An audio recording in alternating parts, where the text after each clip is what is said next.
നമസ്കാരം. വി3D നെസ്റ്റിൻ്റെ പുതിയൊരു വീഡിയോയിലേക്ക് ഏവർക്കും സ്വാഗതം.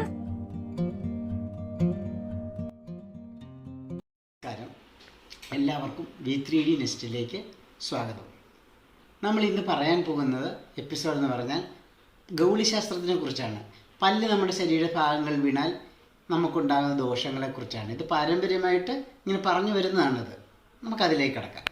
പല്ലി നമ്മുടെ തലയുടെ മധ്യത്തിൽ വീണാൽ വീണയാളുടെ മാതാവിനോ ബന്ധുക്കൾക്കോ അമ്മാവനോ മുതിർന്ന സഹോദരങ്ങൾക്കോ മരണഭയമാണ്. അതുപോലെ തന്നെ തലയുടെ പിന്നിൽ വീണാൽ കലഹവും, നെറ്റിയിലും ചുണ്ടിലും കൈകളിലും വീണാൽ ധനലബ്ധിയും, അതുപോലെ കവിളിൽ വീണാൽ ധനനഷ്ടവും, മൂക്കിൻ്റെ അറ്റത്ത് വീണാൽ രോഗങ്ങളും, കണ്ണ്, ചെവി എന്നിവിടങ്ങളിൽ വീണാൽ മരണഭയവുമാണ്. പാദങ്ങളിൽ വീണാൽ യാത്രയും, ഗുഹ്യഭാഗങ്ങളിൽ വീണാൽ സർപ്പഭയവുമാണ്. പുരുഷന്മാർക്ക് വലതുഭാഗത്ത് വീണ് മേൽപോട്ട് കയറുന്നത് ശുഭമാണ്. സ്ത്രീകൾക്ക് ഇടതുഭാഗത്ത് വീണ് മേൽപോട്ട് കയറുന്നത് ശുഭമാണ്.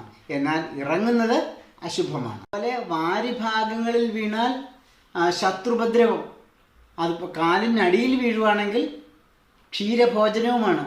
എന്നാൽ അമ്പലത്തിലും അതുപോലെ തന്നെ ആൽമരത്തിൻ്റെ ചുവട്ടിലും വെച്ച് ഗവിളി വീണാൽ യാതൊരുവിധ ദോഷവുമില്ല.